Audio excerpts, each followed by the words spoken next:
Okay. Hello, everyone. Welcome back to the Football Tribe UG channel. Today, I sit with a special guest, but a man that needs no introduction because it's a man that doubles the football knowledge as much as it doubles the music knowledge. Ykee Benda, the voice tender. I do not know if those words come to mind when it comes to the football side, but I'll let him do the honors on that part. Good to have you. Greetings, people. Same old. Ykee Benda. Happy to be here on the Football Tribe. Yes, Football Tribe. Let's do it. Okay. First of all, I must say I'm a huge fan from the music parts, and then learning that we are mutually Arsenal fans. So I'll start by saying congratulations upon winning the Premier League title. It had been ages. I don't know what was your memory of Arsenal winning a Premier League title before this recent one as a young fan? I was there when we won it in 2004. Just a bit younger, but I was definitely there, and I enjoyed that season. Of course, I did not understand the game as I understand it now, but I fell in love from around 2002. So by 2004, man, Thierry Henry was doing things. So it was a beautiful way to be introduced to the game when Arsenal was actually on top. Yeah. That's very interesting, because my take is a bit of a sad one. I fall in love with Arsenal around 2002 there, and my earliest understanding of a league title was when Chelsea were winning it in 2005, and they were, playing that song on Akavo's FM of Stand Up for the Champions. I can never lose that memory, sad as it was, because I had a little nephew who was, a Chelsea fan. Chelsea fan? Yes. Wow. So you can imagine, it had been ages. Chelsea has grown. They had a fan in 2005 in Uganda. But now that Arsenal have won, obviously the big question, first of all, give me your snapshot. What do you make of Mikel Arteta's 7 years at Arsenal? How do you sum them up for an Arsenal fan out there and a football fan in general? What Mikel Arteta has done to the Arsenal in the last 7 years is what I would call revolutionary. He has actually transformed a club, a giant that had fallen, into a club that you respect all around Europe. We are back to making as much money as any club in the world. The Real Madrids of this world probably didn't even make as much money as we made, in fact. We are back competing. Of course, we won. But when you look at the last 7 years, that's the blueprint of rebuilding a club. Okay. And when you look into other clubs that are struggling, like Manchester United, of course, Chelsea, the big ones. Yes. You can see that what they're lacking is someone who knows what he wants to do, when he wants to do it, and how he wants to do it. Okay. Mikel knew what he wanted to do from day one, and he was so confident from the way he was speaking. I watched one interview of that guy. Red shirt, I'll never forget it. Sharp hair. Yes, sharp hair. He sits down and says, I know these players don't trust me, but all I need is time with them, show them what is not there now, what is lacking, and then what we have to do to make sure it's not lacking anymore. And if they just give me an ear, we can fix this. Today, most of those players are not there. Yes. Clearly, they did not listen. For the people that listened, you'll find the Sakas. Bukayo Saka and Gabriel Martinelli. And a few others. And then there are those who believed without being at the club at the time. The first people, I respect Partey so much, as much as I've said a lot of things about him. I respect Gabriel a lot. Those are the people who first believed in him. So they went with the policy of bringing young, hungry, not achieved, because the moment you sign achieved, there's not so much they're looking for, and that's the problem at Manchester United today. Casemiro akola watch. Yawangula David Kopo later watch. You understand? Yes. So he went for the young people who are still starting out. Odegaard, you're coming from Madrid, your spirit is down, but you felt you were a top player at some point. So you're saying, okay, let me go and try my luck this side. Long story short, Arsenal doesn't have a lot of world-class players. And this is the real definition of the revolutionary comment. Okay. Arsenal doesn't have a lot of world-class players. Hot take. They're like about 4. And that's on a real. Just to name maybe 5. Raya, Bukayo Saka, Rice, Saliba. Wow. That's the only world-class talent there is at Arsenal. Okay. Their potential, this kid could become, what's his name? Kanaka kuba golo ku Everton. Doman. Max Doman, yes. Potential, right? But Madueke, no. Eze, no. Yes. But to get them to do what they have done for the last 8-9 months is genius. And what people don't understand is that there is no manager in the history of football, especially that has managed in the league, has been able to be at a big club in your first tenure as a manager. First job to bring a club from 8th to top, but at the same time playing a Champions League final in that same season. It has never been done. Now, how we play, that's for you to discuss. But I know one of the greatest managers plays like that. But that is Jose Mourinho. The one thing people forget, by the way, is that George Graham he used to play that way in the early 90s. You see, the generation we are living in, the generation we are living in, mine, one slightly before me, and the ones after me, what we know is Arsene Wenger. Yes, yes. Some of us even thought Arsene Wenger was a shareholder or the owner because of the names. Yes. So clearly, some of that history, to so me and so me. Yes. So you would understand why Arsenal fans are so tied up to beautiful football. We were the face of beautiful football in England. But for me, I moved away from that. I'm in the business of winning. So for me, I have zero problems with how Mikel plays. Okay. Now, that takes me to 2 questions that I want you to briefly answer. The first one is, at the time of his appointment, did you have any reservations about it? 2 is, had he not won anything this season, were you one of those that were of the view that they should part ways with him? No. Let me start with the last one. Okay. I was never for Mikel to leave. But because of the kind of human being he is, I think he would have fired himself. Oh, yes. Sounds like we share a school of thought. Yes, I think he would have fired himself. Because you see, he's so psychological. He's a major in psychology, clearly. So you can tell he's the kind of man who would say, I think God does not set this out for me. I need to go somewhere else. And also allow this project to come to completion with someone else. Okay. Good enough, Nachkola. And from what I hear, if he had won the Champions League this season, there was still a chance of him leaving. I've heard rumors that Enrique Riquelme, the one was vying for the... We wanted him at Madrid. Yes. There's no hotter manager to vie for right now in the world like Mikel Arteta. So these arrival fans just make noise because they don't know things. But the truth is, there is no manager that is yearned for, because there are no great managers to fly around when you look around. That's why the Enriques are still in the business and Pep Guardiola's, yet they would be saying goodbye. But we read a Lampard. This is a generation that we saw, that we watched as footballers. Yes. Rooney, YouTuber. Paul Scholes. Gary Neville, YouTuber. Burnt himself. And all the other guys. People forget Scholes had Vieira. Oldham. So it's a challenge, you know, that you have a Crystal Palace manager being considered as one of the best in the world now. Wow. What's his name? Oliver Glasner. Glasner, thank you. The first question is, did I believe when he first came? No. For me, I want to watch an interview. The first interview I watched of Unai Emery, I knew it. I knew he stood no chance. Because yes. Wow. Because the media is number one.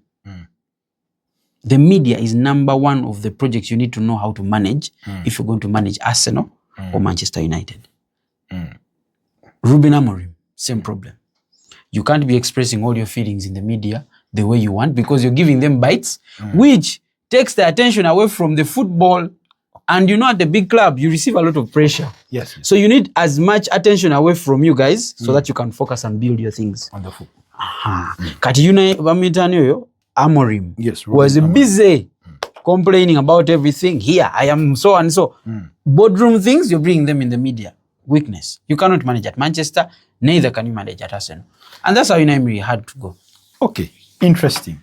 Now the big question, now that Mikel Arteta has won and has taken Arsenal to their second ever Champions League final, the big question is obviously, can Arsenal build a period of dominancy?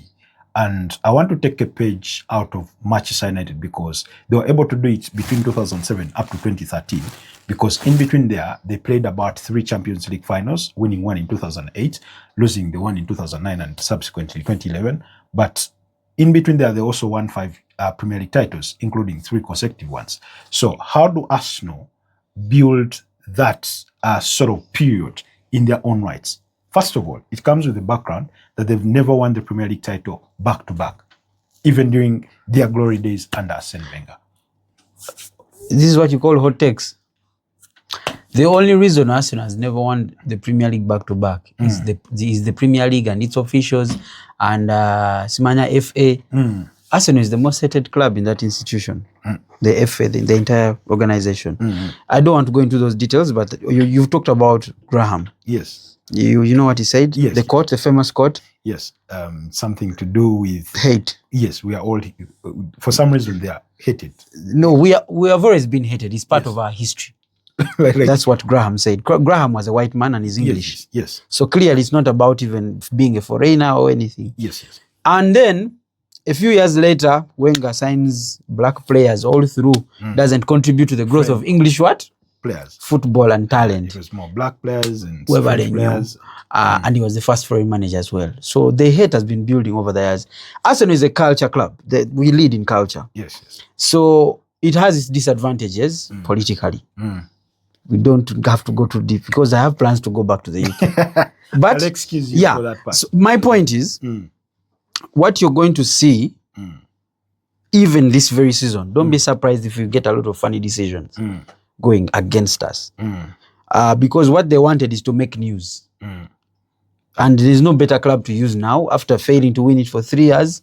If Arsenal wins it on the 4th year, Premier League goes up in topics. You understand? Social media, you name it. It has been achieved. Yeah. Now that might be the end of Arsenal. It's been a global story ever since. Thank you. That's what they wanted to achieve, and they have achieved it. Marketing is what I'm talking about. Okay. Now, it's up to Mikel, like Pep did, because nobody wanted Pep to win that match. This is the part that I don't usually talk about. Pep actually beat the system. Okay. Yes, they wanted him to fail. They wanted him to win 1 or 2, but he came out blazing, beat everybody.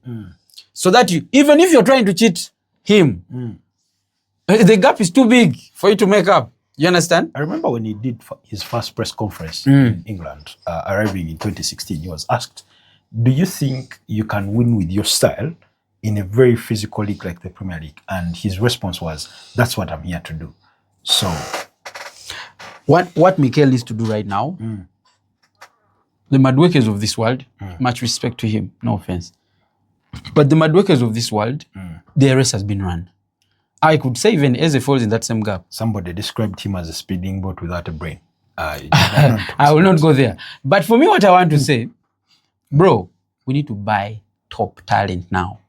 Because what you want to do is to make sure Manchester United buys now, but you've bought more and you have already a strong chemistry within the group. Use it, buy top talent, win the Premier League more, and probably go for the Champions League. Maybe you win it, maybe you don't. Champions League is funny. But make sure the gap in talent is heavy. If Man City is still beating you on players, you're not ready to dominate. If Chelsea is still taking a player you wanted first, then we're not ready to dominate. So I believe the bosses are on that same page. I don't know. I'm just believing that they'll give him the money. Because you see, we spent about 300 something million this summer, the previous summer. It was 250. 250? Yes. Fine. We need to spend exactly that much if we want to take over. If not more. Because Man U will spend around that much. Man City can. I don't know if they will, but they can. Chelsea can't. But in a few, maybe 1 year, they could be open to doing that. So you need to be ready to make sure the players you bring in, they can gel. And by like December, Jan, you're shooting. Because one, Declan Rice is tired. You cannot make him start the season. You have to let him rest. Saka, unfit. Saliba, too much football. Gabriel, too much football. All these guys at the start of the season, you remember Pep Guardiola in the season 8, Rodri doesn't play a single game until like mid. Mahrez begins in Jan. That's how you actually dominate. You must have a squad too big. They can't touch it.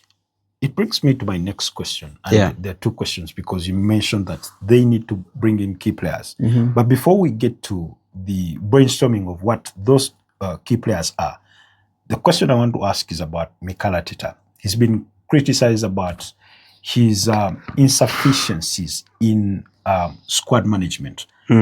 what does he need to improve on himself as a manager to be that coach that goes from, I got Arsenal to this place, now my legacy is bigger than just one Premier League trophy in the Arsenal history? From my understanding, bro,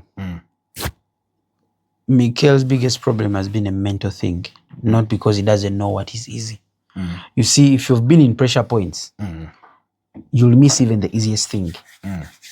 But an ordinary man who is not in that pressure point, I could sit here and say, that substitute was obvious. But when you're in that seat, when you've never won the Premier League, you've been second for 3 years, the football had to change. Even decision making becomes difficult. But now he has zero pressure. That's why I told people winning the Champions League was going to be easy. Of course, it went to penalties and all that, but we could have won it. Penalties are luck. True. But my point, the moment we won that league, weight off the players, the weight was off the manager, so it was left to just enjoy yourself. So you're going into a season where fans are not saying, you must win the league. You know, they're not saying, if you don't win the league, go. That's where we were. You understand? Yeah. So the pressure is off. The football is going to be beautiful, one. Secondly, you're going to see the most genius manager, like I've been saying for the longest. You see, there is no manager in the world who can actually play the football Mikel Arteta has played over the last 7 years. Okay. People will not understand that, but let me explain. Mikel Arteta has played Pep Guardiola's football for a full season. And he was amazing, almost won the league with it. Mikel Arteta has won the league with Mourinho's football. Mikel Arteta has played Klopp's football somewhere, 2024, 2025. We almost won the league. That's the time when we went about 16 games winning, 5 seats, 5-1. You remember those results? And then Aston Villa beat us 2-0. That's 23, 24. 24. You understand? Yes. I wish you watched some of those games. Rice with Jorginho interchangeably with Partey. We were amazing.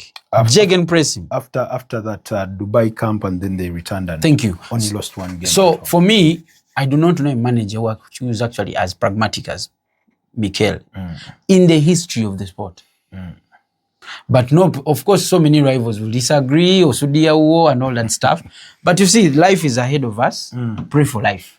Okay. That's the only thing you have to do, and you will see. If you think Arsenal is going to play the same football you saw last season, I'm going to laugh at people.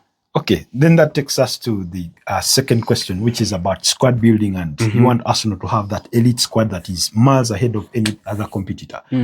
In a market where talent, exceptional talent, is so little, and the little that is there is almost already owned by the elite clubs, who are some of those players that you think Arsenal should be breaking the bank for to try and lure them to the Emirates, to help them take them to that next level? The genius of this market right now is not in finding the guy who is already on top. The genius is in finding the guy who is next to be on top. That's not potential.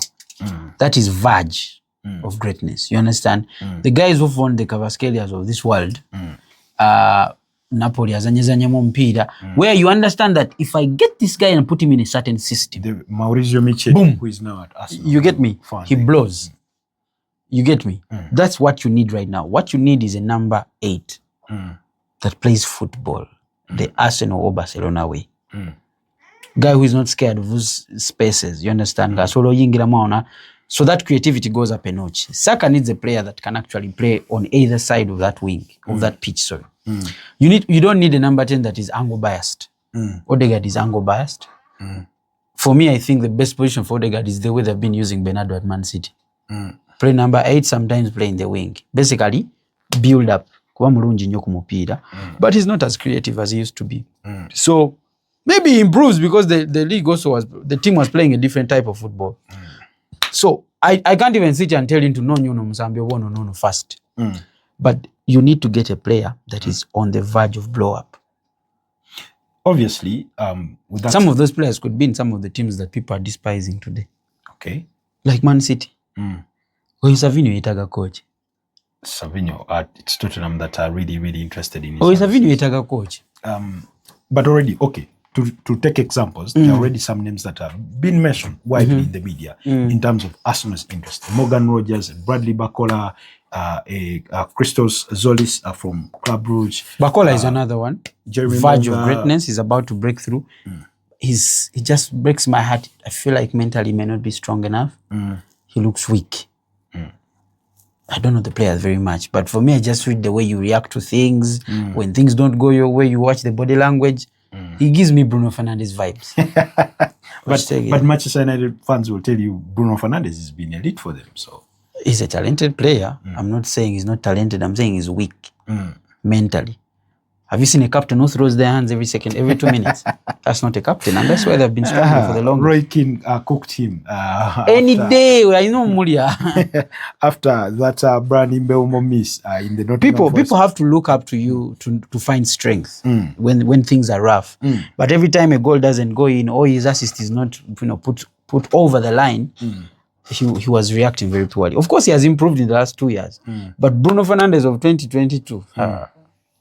Horrible. Okay, to finish up with the squad, let's go through a couple of names and you tell me either keep or sell.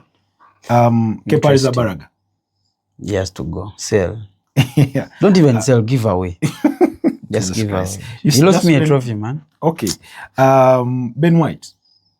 Man, I think I want to keep that brother. Okay. Mentality. Interesting. Mentality is having issues with his fitness, but I would keep him as a defender, not a fullback. Ricardo Carafiori. Keep any day. Madrid are interested. So let them go home. Okay. They don't even have money. Madrid doesn't have the kind of money Arsenal has now. But anyway. We'll hey, this is our time to swear, my friend. Leave that at that. They don't. Because the team you're saying they do not have money are willing to spend in the excess of 150 million euros. Do you know how much you asked for? They are interested in Enzo Fernandez. So it's one thing to be interested in spending. It's another thing to be able to spend it. Because to be able to spend money, my brother, requires a club to say we can't leave this money. That's why I'm telling you we have enough money. So I'm not saying Madrid can't pay 100 million for Calafiori or whatever. I am willing to say, you have your 100 million, but I have enough money. You can keep your money at that level. Okay. We're not trying to pay a stadium off. That's interesting. Yeah. Okay. Miles Lewis Kelly. Keep a lot. Keep. Ethan Nwaneri. Sell. Martin Odegaard. Sell. Hot take. But the truth is they won't. Okay. Because I know my manager. He won't sell. I'll digress back to that at some point. Mikel Merino. Keep. Kai Havertz. Keep. Madueke. Sell, but nobody's going to buy. He has just signed a new contract. Gabriel Martinelli. I would keep, but as a striker, not as a winger. Leandro Trossard. Sell any day. And he knows also. Gabriel Jesus. Go home. Don't even sell. Just let him go home. The race has been run. He still has a year left to his okay. We'll wait and see how Arsenal's squad shapes. But the reason as why I wanted to digress a bit back to Martin Odegaard, there's always an ongoing debate about the captaincy of Arsenal. So if you're keeping him, are you of the view that they change captaincy or does he retain it? And what are the implications of that? The dressing room dynamics dictate. The moment you take a number off a player, when the project is at its prime, you've taken a project back by maybe 2, 3, 4 steps. Okay. You cannot change the captain at this stage. And if you do, it better be because you're selling him. Okay. Because Odegaard, as soft as he looks, he has a following there in that group. So you're going to separate these people. Rice has a following in there. Gabriel, another one potential captain, has a following in there. The easiest captain that probably keeps that squad together is Merino. Yet, longevity and English noise cannot allow Merino to be captain. But we have known Mikel Arteta to do what he wants. If Odegaard loses, Merino is actually a top player because that people have not understood. He's not even among the top 3 names that would come out if you ask an Arsenal fan who the next captain. Did you know he was added on the Did you know he was added on the leadership team as of just this season? Yes, he's part of that leadership group. And how many years has he been here? This is his second. And second. I know players were answering a couple of questions I was going to regarding to who is most likely to be a manager, and everybody said Mikel Merino.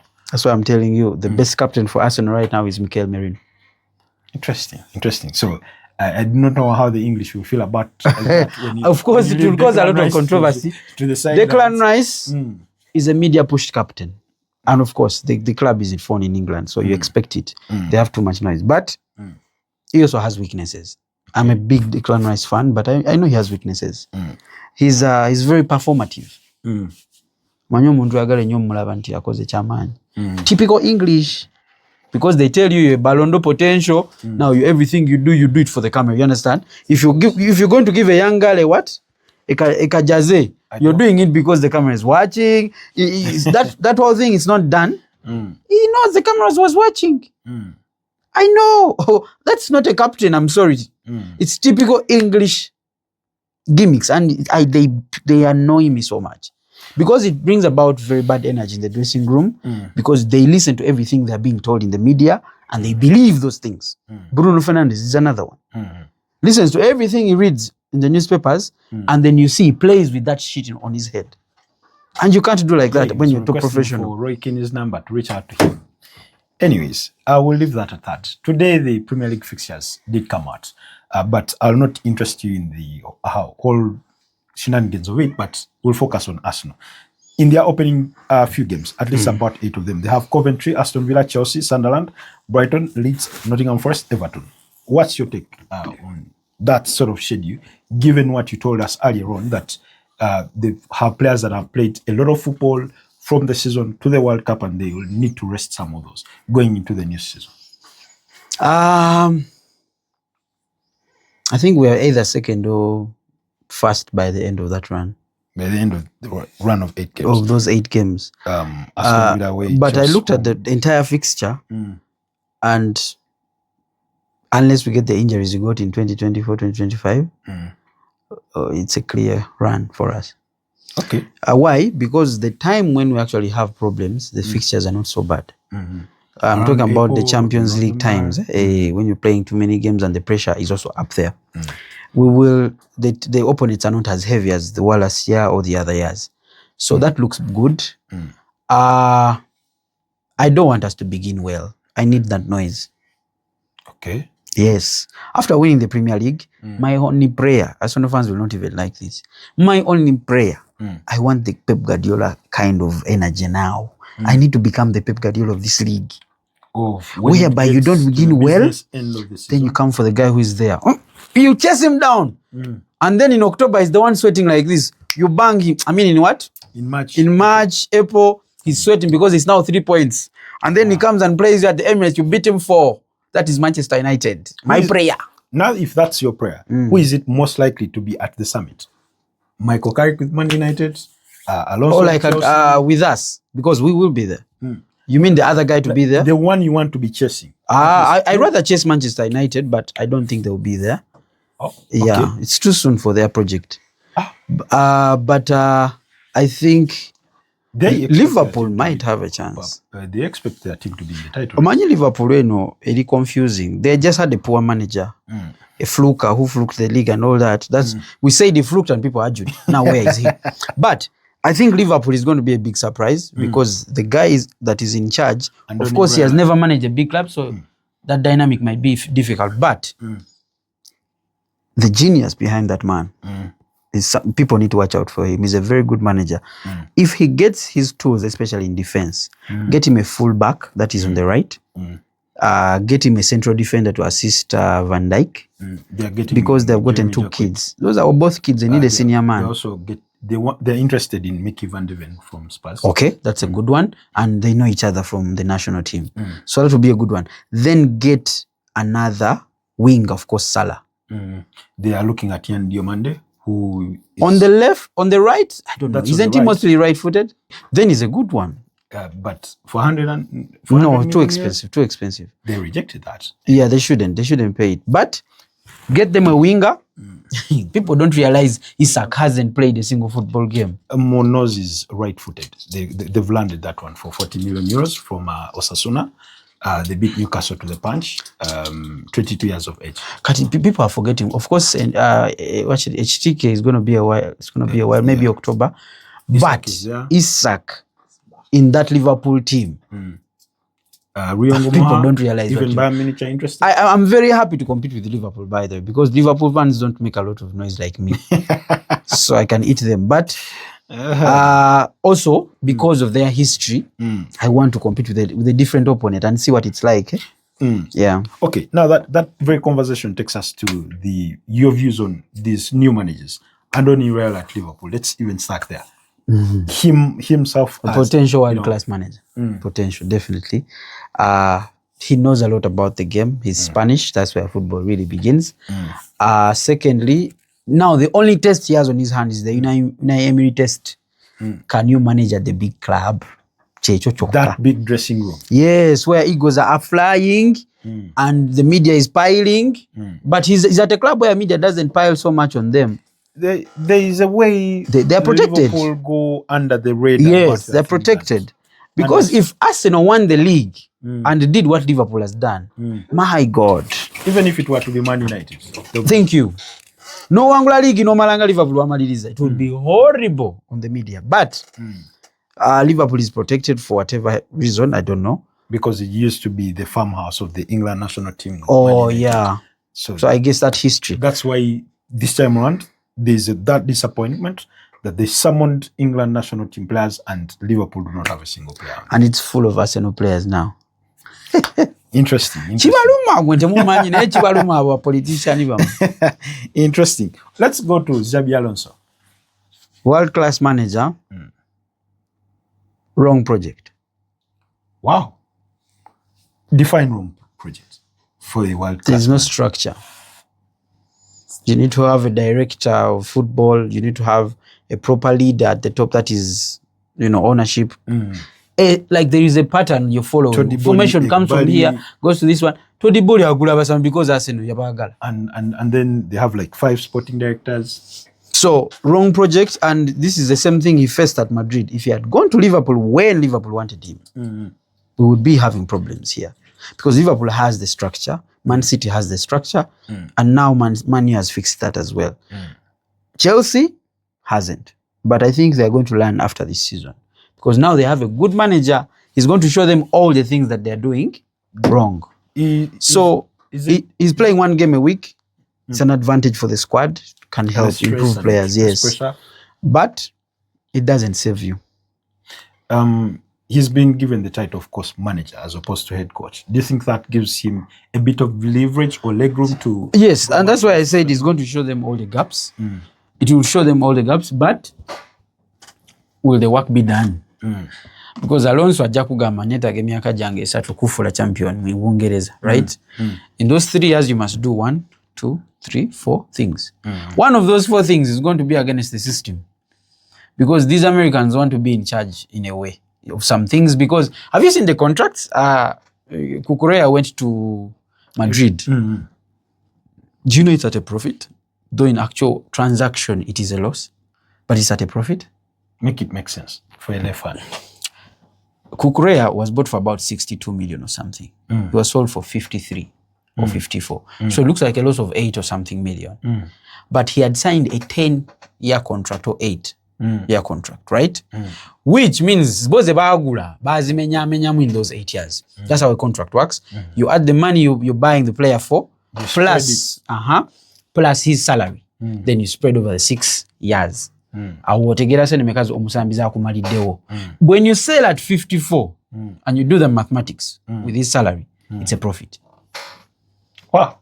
I think that... So the model is actually genius. The problem is it forces them to buy and sell when they shouldn't be selling or buy when they shouldn't be buying a certain player because the manager doesn't need that player. You understand? Yeah. I once described them as a selling club in a Chelsea forum as almost eaten alive. I know this one is not so new, but is a new in a sense because he was initially interim. Michael Carrick, where do you see it going from? He's sold Manchester United fans and the club a certain dream, and this dream is going back to where they know their club is supposed to be. How does he achieve that next season? Is he even capable of achieving that next season? Michael Carrick, let me first speak as a football fan. Michael Carrick is probably the Mikel Arteta of Manchester United in terms of, I know the club, I have been part of the system, I care for the club in a certain way.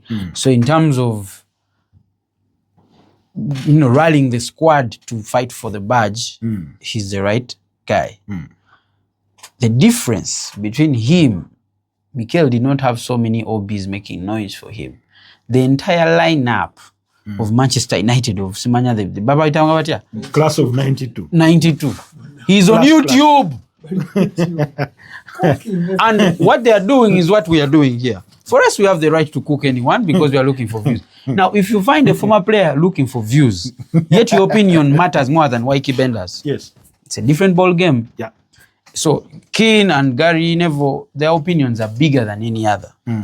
So you cannot just say certain things, yet they are going to say them because they need to sell the podcast and the like.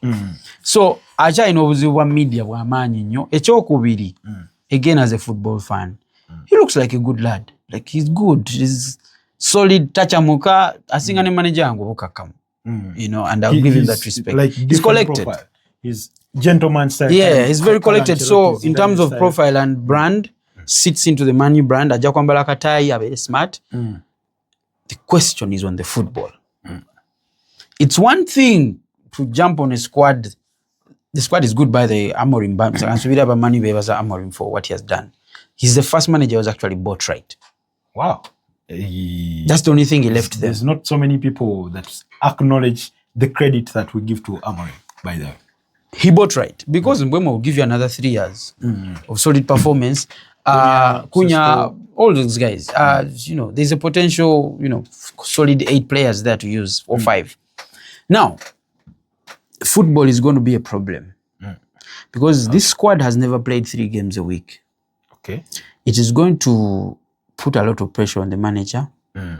Because the games of the Champions League, there is no small game.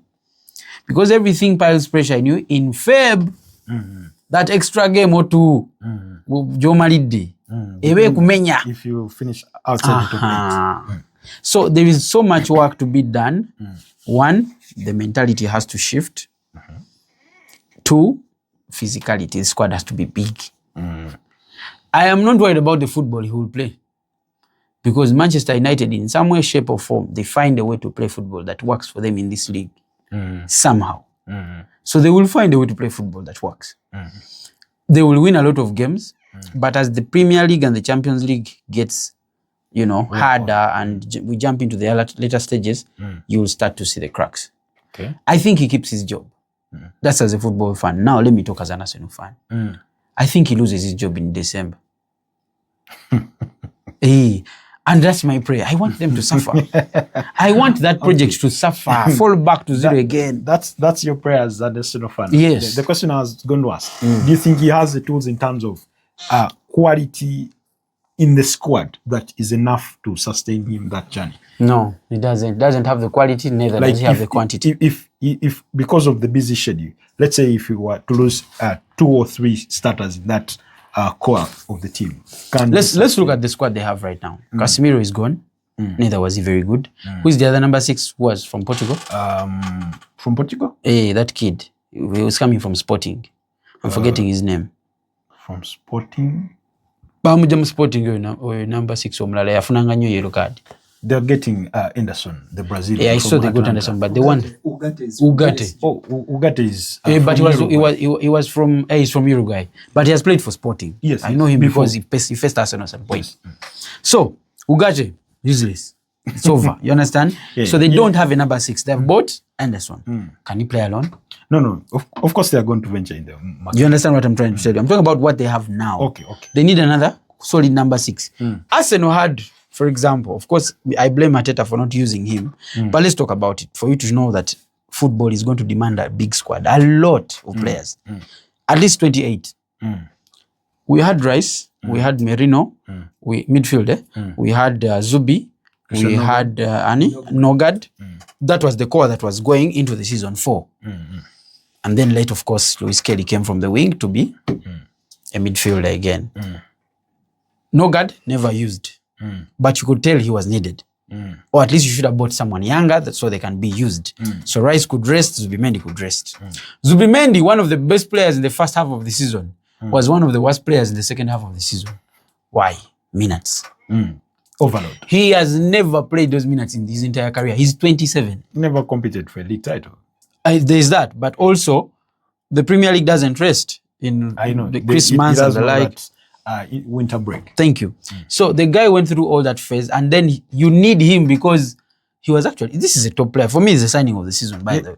But when you go into the real issues at Manchester United, you don't have those players. Somebody in the room does not agree. No, don't worry about these people. They don't know football. Leave them alone. Listen to me.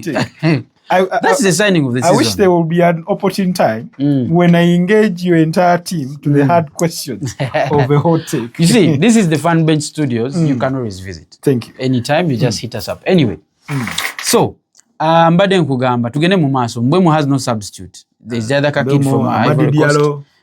It's not enough. Why? No finishing. They're not clutch. Mbeumo is clutch in front of goal, but how many games can he play? Look at Saka. Because of what? Injuries. No. Overload. Yeah. He's suffering because of being used for the last 4 years. Yeah. So if your money, you study Arsenal's project and say, what don't I do? Not only what you do. There's something wrong about our project. You know. We won the league and Saka is not the best player. In multiple football conversations, I've always used Arsenal as a benchmark, and the takeaway for most people was, but it has not yet won. But the point was always use it as a blueprint.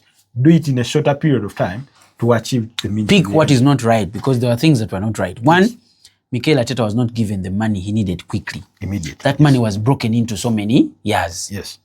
They're talking about Mikel spending 1.something billion over 6 years. That's 170 million. That's 170 million every summer. Those are peanuts when you're trying to win the league. Okay. Because Pep Guardiola, in just the last 12 months, spent 600 million. Blood. Yes. So that's wrong in terms of project building. That's wrong. Second, the actual squad, you must know which position to fill up quickly because they suffer. How do you make sure Mbeumo is available for when you're actually ready to win the league? Then the other side, they have Cunha, they have a Patrick Togu, they have a Mason There's Mount no typical winger in that wing. Did you know? Yeah. There is no typical winger. Mount in there somewhere in the mix. They have a Joshua Zirkzee, who... Bruno is 30 what? 32? 31? Bruno is 32, eh? 31. 31 coming on to 32, right? How many years does he give you? Maybe maximum 2. 4. Maximum 4? 2. In the position he plays, 2. 2 and then he goes to Italy or America. I promise. Okay, let's jump ship to their immediate neighbors. Enzo Maresca is a man waiting in the frame. It's not yet been made official, but we expect it to. Surely he will be the one. How does he handle it? What are the expectations? The first thing is, how do you make sure the players believe in you? They don't know you that much. They've seen you win the, what's it called? That village competition. The UEFA Conference League. No, there are 2 village competitions. He won. The FIFA Club World Cup. Yes. The new expanded edition. The first one was definitely a village competition. But now, like the way you see, these guys are also smart. Ball advantage, you cannot not have Arsenal, Barcelona and the like. Liverpool. And then you say you're running a what? So they have fixed it. I think Arsenal has already qualified without ever winning the Champions League. You see, you have to think about the money. No, Arsenal has qualified. Yeah. So, the concern should be at Manchester City, what Arteta was doing when he first came. You must sell yourself first. That I am the man for the job. Haaland needs to be sure that you're the guy, because the guy he wants to win. After Gabriel taking it from him, now he wants it back. And the Champions League and so on. Rodri, I don't know if he still got it with the injuries, but if he still does, you need to convince that man to stay. He only has 1 year left for his current contract. And Madrid is knocking somewhere. Yes. So the first job is, how do you stop a trek? Is it called a trek? Yeah. An exodus. An exodus. Yes. How do you stop the exodus? It's to make sure those players believe in you. Watch managing, because it's psychological. You have to be good with your words. Because we are just human beings. We ride off emotions. You must be good with how you speak to these people. Yes. So watch mala, tick. Man management is done.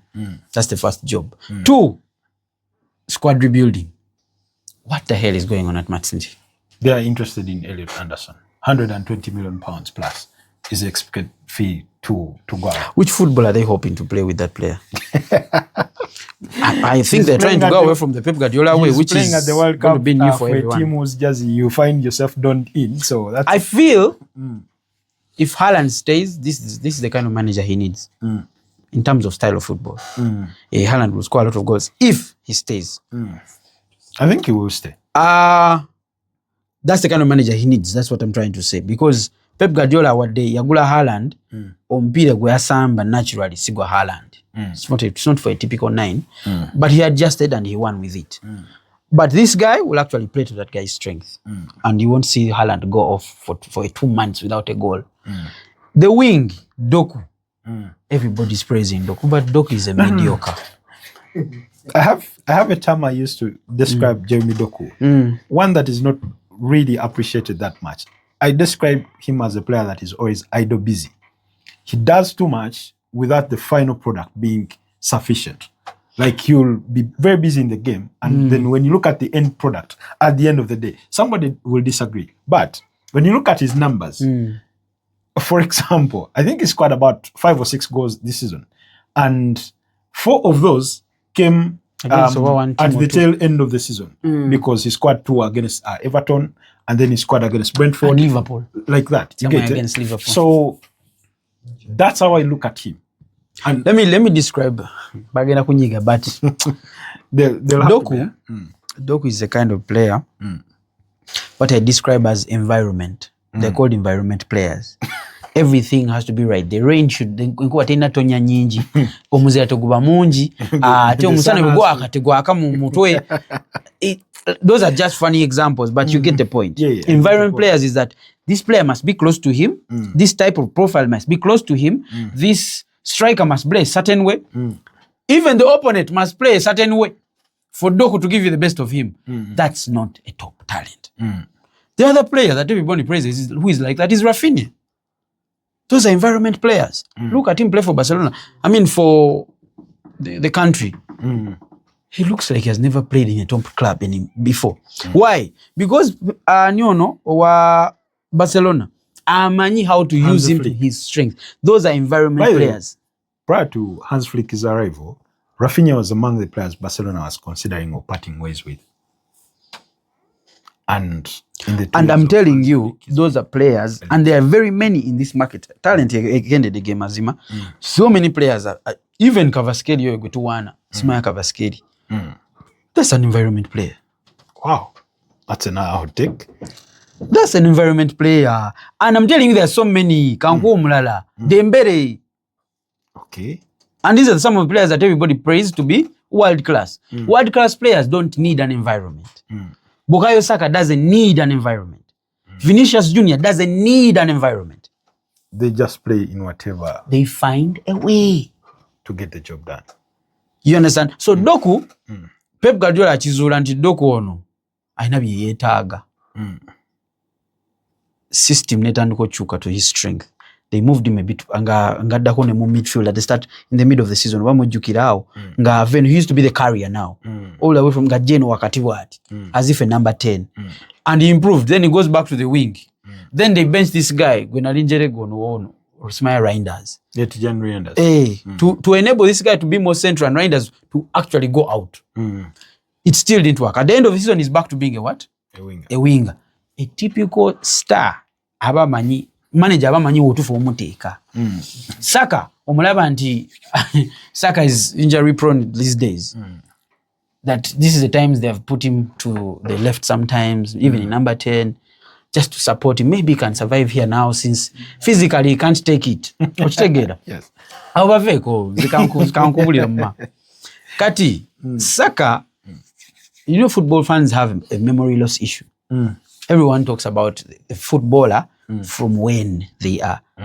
I'm the guy who talks about the player for what they are, not how they are at the time. Saka is world class. Bwagenda ku Madrid kati avayo nga yomu ku top scorer over assisters. Bwagenda mu Barcelona same thing. Bwagenda mu Man U same thing. Systems are all what? Different. That's what they call a world class player. So, what's the bare minimum for Enzo Maresca in terms of table finish as we wrap up on Man City? Third, because the squad is not bad, but he needs pieces, and they're important pieces. Some are to just be kept, others to be added. Okay. Semenyo is not it. Oh, okay. Yes. In a sentence or two, Roberto Di Zerbi at Tottenham.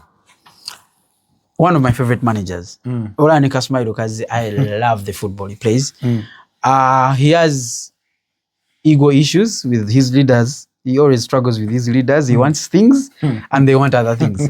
And this is why he falls out with most of his bosses. But Tottenham is going to play beautiful football. I say that with a smile because they are not a threat. For me, I've never cared for Tottenham. Either for me, when bullied about Simanyo Mulabe of Eddie. And they are backing him. And because their money, that's good. That's they're interested in Sandro Tonali. They are also after Matthias Fernandes. Whether they get them or not, but it's a show of intent of the kind of direction of the leadership. They get a few of those players, I'm sure, and that squad isn't bad. Again, Dizabi yes, Roberto has the same problem as Maresca. Making sure the ones that you have are not leaving. Is Romero staying? Romero could leave, and they've signed John Paul Van Hecke from Brighton and Marco Senesi. But Romero is gone. I'm wondering, Netherlands kid, is he staying? The one you said Liverpool wants? He could leave. Chances are he could leave, but they want to keep him. Those are the challenges I'm talking about. Let's go forward here. Some talent there. They have Rickarson. They have Charlson doesn't even have to desire to leave. They might just say Xavi Simons, but he's out injured. The truth is, Tottenham are saying most of them have nowhere to go. Yes, those ones they will keep on loan. James Maddison is available. So that's how they are. Xavi is the kid actually for me that I would worry about. I think he has ambitions. But he suffered that anterior cruciate ligament injury, so we may see him at the halfway point of the season. Yes, that's the only way. That's the only reason they are keeping him. I think he's one who would have to leave. But they're really, really serious about going for Savinho once again. They are hell bent on signing. Savinho nozotegere chegambi Dizabi amano mpira. But then kugamba wali edinti some players around us, but no one knows that this is a potential breakthrough player. And by the way, I have a feeling that if it hadn't been for the media coverage in the UK, they would have gone for Mason Greenwood. But because noise, of the noise, they will not. They can't bring him back. Okay, let's cross over to the World Cup briefly. What country are you supporting? I am French because it's the only African country in Europe. Okay. And the only one that has a chance to win it. So I'm French. French. Yeah. I was going to ask the why. I'm French. I am Cristiano. Okay. And then I am in English as well, as you can see. Okay. So this World Cup, who do you look at as some of the favorites to win it? Besides France that you support? Besides France? Morocco. Wow. Okay, that's a hot take. Morocco. Norway. Okay. Now people are thinking I just said Messi, that's why I've not said it. But yeah, Morocco, Norway. To be fair, there's only two countries that have ever defended the World Cup, like winning it back to back. Which countries? Italy. Brazil won it in 58 and 62, then Italy 34 and 38. You know your things.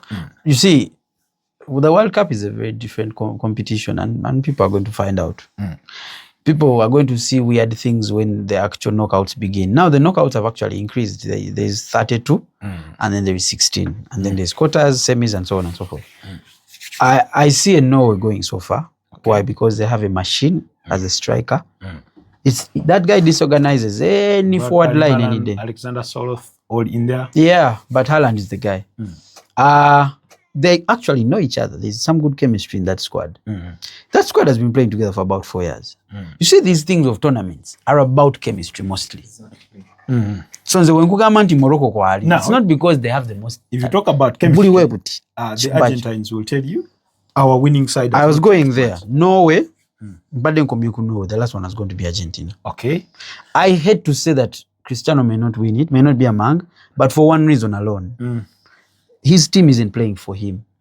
If they could just switch up and actually say he deserves it, they can actually. You see, it's a very good motivation to actually play for someone. For everything you've done for our country and football. Crystal Palace did it for Oliver Glasner to send him out. That's a great motivation. Do you realize most managers, when they're about to leave their clubs, they say it midway or early because they want to play. It's psychological. Ain't nobody on that team is trying to win it for Cristiano. In Jurgen Klopp's final season, he was chasing a quadruple. He ended up with at least 2 domestic cups. Klopp. Yes. Anti ne media ne media nayo weri. Even Pep wanted to live with a what? A domestic treble. They told him wewe. Tula wansi, Ykee is here. Okay, so that means we would say France, Morocco, Argentina, and Norway. Those are the 4 countries that you've nominated. Okay, interesting. Funny enough. My money is actually in Morocco. Sad enough, my Brazil is not in part No of the chance. conversation. No chance. And German, a very tournament team that I respect so much. Nobody's giving them a chance. But Good forward line. Chemistry is lacking. Midfield is weak. Defense is weak. Okay. What have been some of the key highlights of the World Cup so far on the pitch? Messi favoritism and Messi greatness. Both were on show. Okay. Secondly, Cristiano will always be the face of football. Okay. When Cristiano is talked about, everybody else goes under the what? His shadow. Thirdly, Mbappe knows how to play at the World Cup. He just knows when to click. No, Mbappe loves France. Let's just say that. Mbappe loves the national team. Oh, France loves Mbappe. Definitely. Of course, that's what speaks to greatness actually. Clutch. You have to be clutch for when it matters. Mbappe is definitely declined in terms of what he does, but God does he know how to finish a ball. And that's what separates from, mediocre players to the great ones. You have to know your basics right. You have to get your basics right, and he does, scoring goals. As we wrap up, what's been your take or your assessment of African teams, how they performed? Because for the first time, we got our coverage increased from 5 countries to now 9 officially, but we have 10 because DRC Congo were able to go through the playoffs. So what have you made of African teams and how they've competed? We've seen some good results and obviously some disappointing ones, like the 1-1 draw between Morocco and Brazil, then the 1-0 victory for Ivory Coast against Ecuador, Ghana beating Panama, Cape Verde against Spain, a goalless draw there. Some really, interesting results. Panama fell off. So Ghana didn't do wonders, but it's a win. So congratulations to us as Africans. Ghana is going to be one of the first teams to come home. Okay. Yes. Don't even sweat. Ghana is coming home because Ghana cannot beat Croatia. Okay. Secondly, Ghana cannot touch England. So they are coming home. Okay. 1. Congo is a threat. Because Congo na Chichi, they are a unit. Luganda bachita bachi. Chitole. And then when you go to Senegal, there's challenge. There's a challenge there with Norway. That's an interesting. Their next game is Ivory Coast will go home. Okay, will go home. They're going to put up a fight, but they will go home. So I see Morocco and Senegal again as they hit the final last time in African Cup. They might be the ones that actually stay around. Congo has potential. The thing about Congo is that it means. Tell us what it means. If Congo goes through, it only means the legend might stay. So that's why but my point, guy Oyo, he's unlucky to a point. You see, let's talk about him for a minute. Okay. Cristiano Ronaldo. By the way, as you seek to talk about him, the question I'm going to pose, a lot of people have made the argument that he's the hindrance to Portugal's what would be good performance. Are you of that? That's the most stupid take you can give. Because the thing about Cristiano Ronaldo is one of the most professional players you'll ever meet. And he's one of the most dedicated. That those kids who are 24, 29, 27, all those guys are not even half as fit as he is at 41. I can repeat that. No one is as fit as Cristiano Ronaldo. Now, their bodies might be lasting longer on a pitch than his. But in terms of fitness, no one. What am I trying to say? If you realize the man has turned 41, play to his current strengths. But you see, how many balls does Cristiano touch in a game? Now, Cristiano needs to play the hold-up kind of striker now. Because he's going to benefit from his movements in the box and the headers. Cristiano nebo atakutebera. Just make sure you make everyone think he's the one you're going to give the ball. Because he's going to make brilliant runs. Let him take away defender. Milk the space he leaves for you. This is where Bruno Fernandes, we were rating. I don't rate that player. Environment players. What has he ever done for Portugal? And that's what I'm trying to tell you. Bruno Fernandes is spending more time trying to prove he's the man running the show in Portugal than he should be doing, than he should be helping him win the trophies or win the games. So, Vitinha, horrible game. João Neves, horrible game against Congo. Was played on the other side of the flank. Bernardo Silva is 33. What is he doing on the wing? The manager, on the wing, you need your runners in place. Bernardo should be fighting for a number with João. He's 31. He shouldn't for correction. He shouldn't start. Cristiano is so unlucky that at 41, Cristiano can actually score 7 goals in that competition. 5. But you have to play to his strength. As somebody who... How many crosses went into that box? As somebody who means well for this Portuguese side, what do you think would be their ideal starting 11? Particularly when it comes to the forward positions, midfield and going forward, for the players that are supposed to support Cristiano I think Ronaldo. this kid from Chelsea, is he called Pedro? Pedro Neto, yes. That kid can actually bring in some nice balls. He has a swing in that leg, on either side, by the way. I want to see Felix play behind Cristiano. Felix behind or Behind. on the other side? Push Bruno in one of those positions, either Vitinha's or the other. But Vitinha can't go off, so I'm thinking João Neves. But João Neves works harder than Bruno. I will surprise people, but me, I would bench Bruno. Wow. Bench Bruno, bring in Felix. So because you need a number 10 that can take up the spaces Cristiano creates for you when he takes away defender. Meaning someone who knows how to score goals. Felix is the only guy they have. Man United fans will tell you Bruno knows how to Bro. score goals.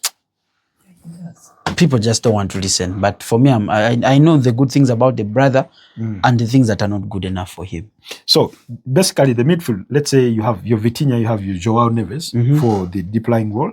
Then you're putting João Felix in your 10. You have Pedro Neto to one side. You have Cristiano Ronaldo leading the lines. So then on the other side, you can either put a Rafael Leao or a Francesco Conceição. Rafael is so lazy, man. Cristiano needs people who are going to work hard for him. He's so lazy, but he's creative. So Muyingi is M70. So you go with the Francesco Conceição. Yes, Conceição is actually likes Cristiano. So you're right. And for me, Leo is a guy I would bring in with tired legs because he doesn't work hard enough, but he's very creative on the counter and stuff. So I know touch, I know Wongo, IQ, he's very smart. But work ethic here is a typical African man. Yeah. Any parting shots as we wrap this up? I wish Cristiano can get to the quarters, because if Portugal there touches the quarters, then you'll understand why I say he's the GOAT. You know what I mean by that? Because a fan might be there and Galoboza, Cristiano agenda kuba magolo. After the quarters. No. Those are the guys who know how to speak to players at that stage. Because at that stage, it's not about how talented your squad is. It's how strong you are mentally. And that's the king on mentality. How you motivate. That's the king on mentality. Madrid, with the squads they have changed, they don't win the Champions Leagues they have won without Cristiano. Mentality. So, I pray they get into like the quarters and they don't meet Morocco. Because Morocco is a problem. You people don't understand how dangerous Morocco is, but Morocco is a big problem. Okay, we've been with Ykee Benda of the fan bench. Next time we'll be doing a collabo with the fan bench, maybe. And you have an event coming up in Ginger. Tell them about the event. Yeah, we're going to be in Ginger for the bench events. We have a product under the fan bench which is called the bench event. And it's going to be Ginger, the World Cup, Mbappe versus Haaland. This is the group finale. Okay. Yes. When Senegal plays Norway on Tuesday, that's a very big game. And then this is where Haaland also must figure himself out if he doesn't beat Senegal. So the thing is, if that Tuesday game goes well for Haaland, because I know France will beat Iraq, then we have Abantu Ginger. We have a game on our hands. Mbappe versus Norway. What is the date? 26th. We're going to be at Bombay Magic. And for those who are coming from Kampala, who want to come from Kampala, we have put a bus there, 100K ordinary. It covers for your entrance to the venue as well. That's to and from? To and fro. Same night, tell you Akusulayo. Okay. Watch the game, the bus sets off, and we have a good time on the way back as well. Okay, that's Yeah, interesting. come with your girlfriend. So make sure you keep her. details more on that, check out the socials of the Fan Bench and you'll find out more. Yeah, man. Thank you so much. One love.